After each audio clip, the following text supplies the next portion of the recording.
The nerve endings responsible for female pleasure do not diminish with age. They remain just as dense, just as capable, throughout our entire lives. Yet for so many of us, the experience of intimacy after 60 can feel like a contradiction to that science. There can be a quiet, frustrating disconnect between the desire for closeness and the body's new realities.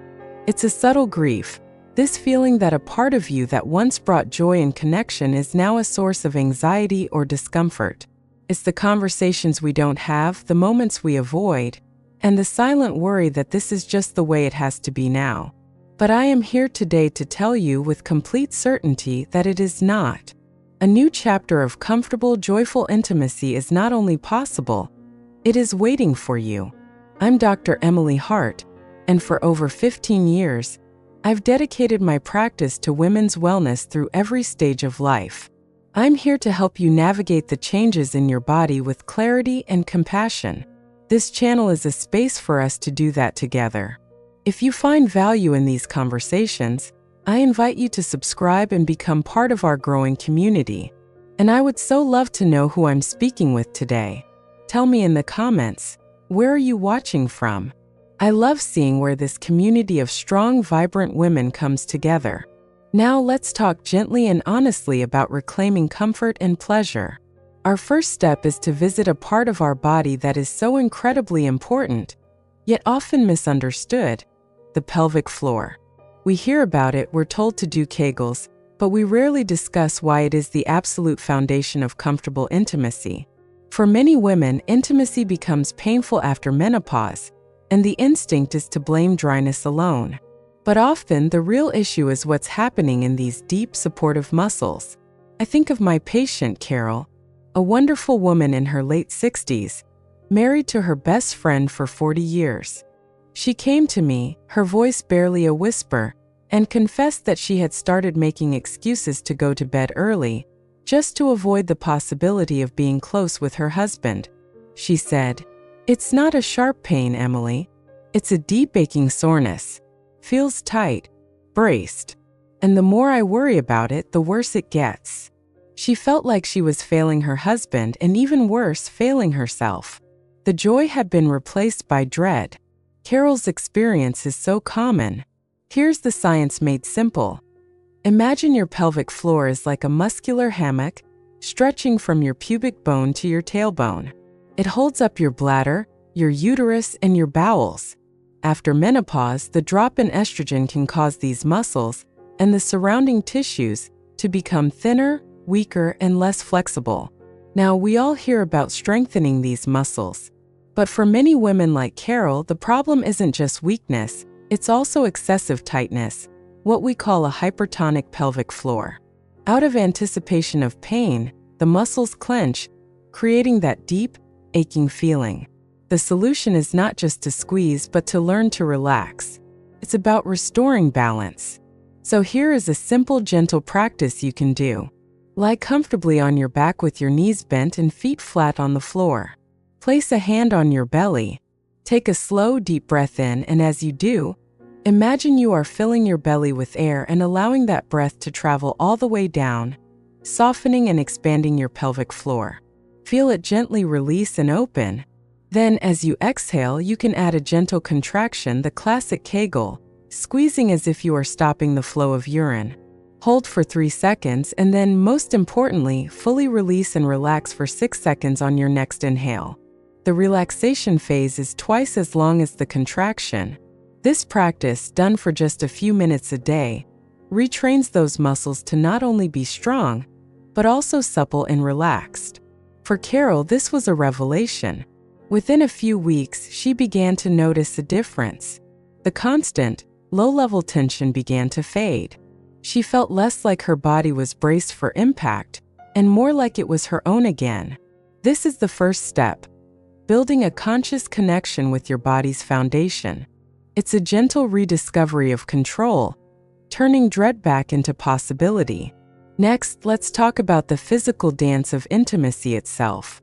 The positions and movements that once felt wonderful might now create a sense of uncomfortable pressure or depth. This is another barrier that can make us feel like our bodies are working against us.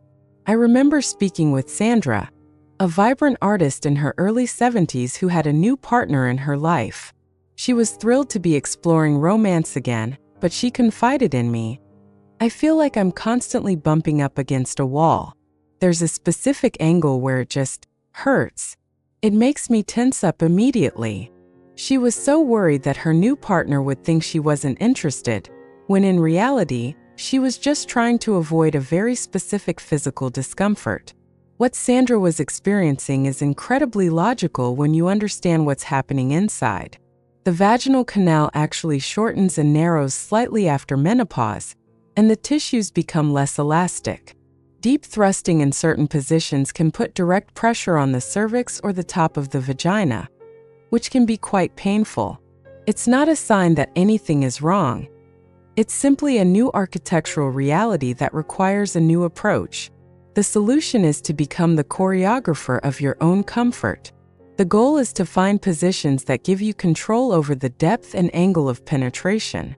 One of the most comfortable positions for many women is side-lying, or spooning.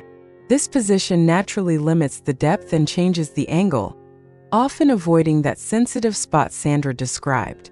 Another powerful shift is for you to be on top. This puts you in the driver's seat, allowing you to move at your own pace and control the depth in a way that feels good and safe for you.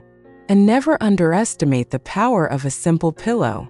Placing a pillow or a wedge under your hips when you're on your back can subtly tilt your pelvis, which can completely change the angle and transform a painful position into a pleasurable one. Sandra and her partner started experimenting.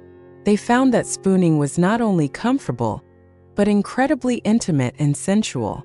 She learned that she could communicate her needs not as a complaint, but as a guide.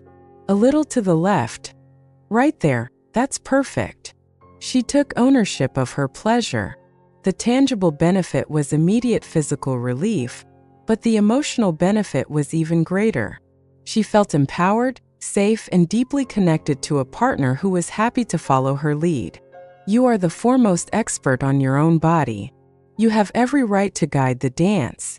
Now we must address the most well-known change of all, vaginal dryness. And while it's a simple concept, the solution we're offered is often a one-size-fits-all product that can sometimes make things worse. Let's talk about the unsung hero of mature intimacy, the right lubricant. This brings to mind Diane, who came to me feeling utterly frustrated. She and her husband had dutifully gone to the pharmacy and bought a bottle of the most popular water-based lubricant. She said, "It works for about a minute, and then it gets sticky and seems to vanish. We have to stop, reapply, and the whole mood is just gone. Feels so clinical, so planned. It's not spontaneous. It's not us." Diane's experience is the direct result of the science behind lubricants. Most standard lubricants are water-based. This means they are absorbed into the skin just like a moisturizer. For postmenopausal tissues, which are naturally drier, this absorption happens very quickly. That's why it disappears and can become tacky. The solution is to understand your options. There are two main families of lubricants: water-based and silicone-based. Water-based lubricants are wonderful for their easy cleanup and are safe to use with silicone toys. If you choose a water-based one, look for a formula that contains hyaluronic acid. This ingredient helps your tissues hold on to moisture, making it last longer. But for long-lasting, uninterrupted intimacy, I often guide my patients toward a high-quality silicone-based lubricant. Here's the difference. Silicone is not absorbed by the skin. Instead, it creates an incredibly silky, long-lasting layer of glide on top of the tissue. A tiny, pea-sized amount can last for a very long time, feeling much more like your body's own natural lubrication. It doesn't get sticky and it doesn't dry out. The experience is seamless. It allows you to forget about the product and focus on your partner. It's also important to choose a product that is kind to your body. Look for lubricants that are free of glycerin, parabens, and fragrances, as these additives can be irritating to sensitive tissues. For Diane, switching to a silicone-based lubricant was a game changer. The awkward pauses vanished. The stickiness was gone. Spontaneity returned because they knew they could rely on it to last. She told me, laughing, "It's such a small thing, but it gave us our flow back." Please hear this. Needing and using a lubricant is not a personal failing. It is not a sign that you are broken or that your desire is lacking. It is a wise and loving tool that helps your body match the intimacy your heart desires. Finally, I want to talk about sensation. Sometimes the issue isn't pain, but a feeling of muted sensitivity. It can feel like the spark is gone, that your body isn't responding the way it used to.